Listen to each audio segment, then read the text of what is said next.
Well, the banner's confirmed to be Nilou Nahida. Not officially, but I mean, it's about time for a Nahida rerun. And looking at this, there's no fucking shot this is not a Nilou rerun. Looking at the enemies and the blessings, if Nilou is not in 3.6, I will literally eat a sock. On stream, live on stream. Clip it, ship it. Why Fav isn't Sac better? Most of the time it's not, no. Most of the time Fav is better. Basically, the main reason why Fav can be really good on Xingqiu over Sac is you look at Xingqiu's E cooldown, right? And it's 21 seconds. Now, looking at basically any other character's cooldowns, basically all the cooldowns are like 20 seconds at most, right? Generally, in most teams, your longest cooldown is 20 seconds and you want to go for a 20-second rotation, right? Because if you go for a 25-second rotation and your characters have 20-second cooldowns, that means that you have 5 seconds that is effectively making you lose 25 or 20% DPS, 25%, whatever, depends on lose 25, lose 20, gain 25, whatever, depending on which one you put on the 20-ish% DPS for no reason other than, like, I don't know, for fun, I guess. And so basically, having to extend your rotations past 20 seconds in most teams. Had an ad, so it reminded me to resub lol. True. But yeah, in most teams, that's a pretty big DPS loss, right? And so, when you go Sac on Xingqiu, instead of your E cooldown starting as soon as you use E, right? You use E, your E cooldown starts, but your Sac procs. And then you E again. And so, instead of it being 21 seconds, it's, well, 21 seconds, starting like a second and a half after you use your first E. So it's more like 22, almost 23 seconds. Right, so you extend your rotation by about 1 to 2 seconds, which on a 20-ish second rotation is about 5 to 10% DPS loss on your whole team.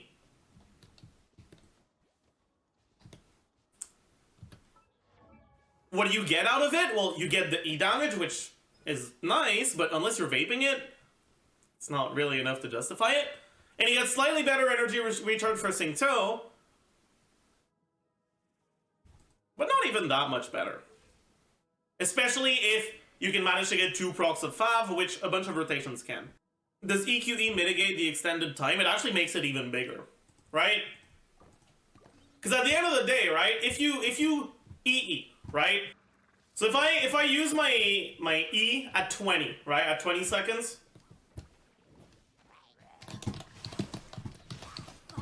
right, I lose about a second, like this. If I do EQE instead, I have to add the Q animation between the E's, right? Which means that it's time that has to happen when my E is off cooldown, and that delays my E going on cooldown. And so, by design, that's going to extend the rotation more, right? Because that time has to happen in a time period that would otherwise not be in your rotation. Right? So instead of losing 1 second, it's more like 1.5. Or if you like don't dash cancel or stuff like that, instead of losing like 1.5 seconds, you lose 2. So effectively, you lose about half a second more if you EQE than if you QEE or EEQ. There is one situation where Sac... Well, okay, there's 2 situations where Sac Sword and Xingqiu can be really good. Situation number 1, you don't have Xingqiu C6, so your ER requirements are a little bit harder to reach. You don't have a high refined Fav, or you don't play him in a rotation where you can get 2 Fav procs. And you just don't have like that insane artifact, so you can't really reach your ER requirements on Xingqiu without going for Sac. In which case, yeah, going Sac is fine. I still prefer going Fav, But if your 5 just isn't enough energy, then it's not enough energy. Like, that's that, right? And the other situation is to do single E rotations with Sac. Because Sac Sword's cooldown is 16 seconds, which means that if you do QE with Sac Sword, you can make your rotations 20 seconds instead of 21. Because now instead of being restricted by Xingqiu's E cooldown, Xingqiu's E cooldown goes to 16 because of the Fav if you just don't reuse your E, because of the Sac, sorry. And it's his burst cooldown that's your restriction now.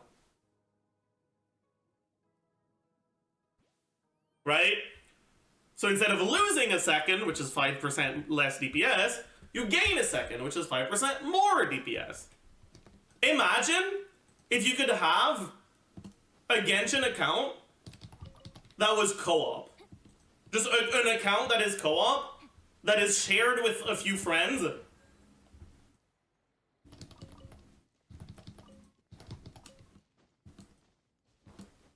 And like you could have your friends do different things. Like it's so nice.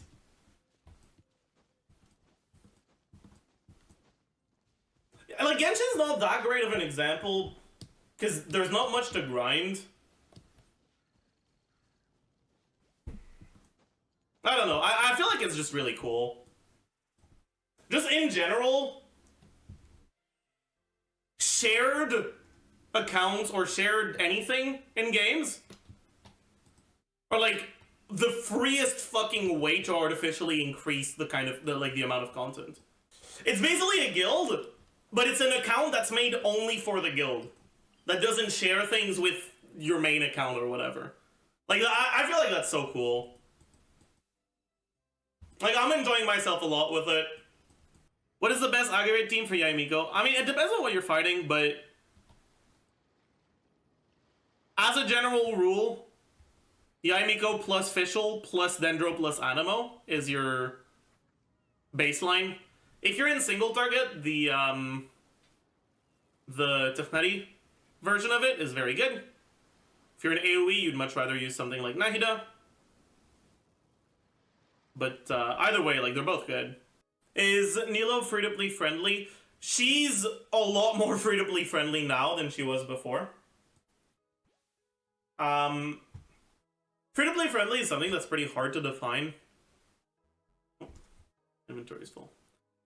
Because free-to-play players play the game differently, and, well, some players prefer to invest vertically, some players prefer to invest horizontally.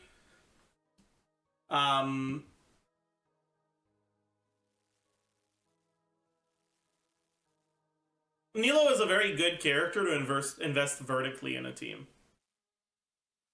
But with Yao Yao's release, she also became a character that's pretty solid even if you don't invest vertically. As long as you get Nahida as well. Without Nahida, Nilou is very restricted in the kind of content that she can do without it being fucking painful. But if you have Nahida, it kind of skyrockets your team to the point where even the content that you're not really quote-unquote good against, you're still good against because your team's like just performing really well. Can you please show your double swirl Xingqiu on global with Sucrose again? Sure. It's pretty straightforward. Main thing to remember is you open with Xingqiu burst, but you don't use his E yet, right?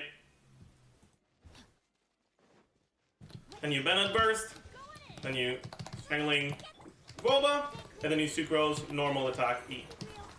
He's double swirled.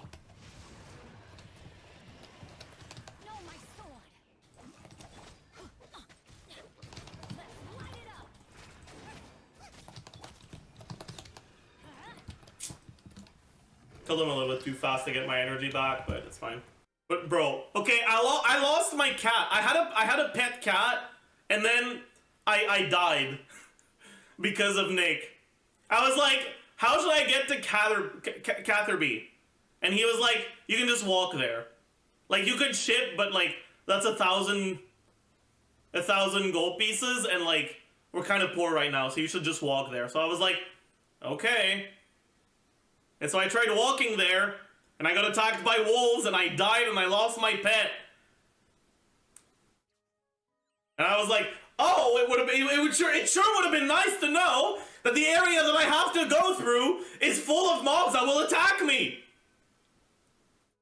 Damn! Thank you so much, Nick! What a great friend! He killed my cat!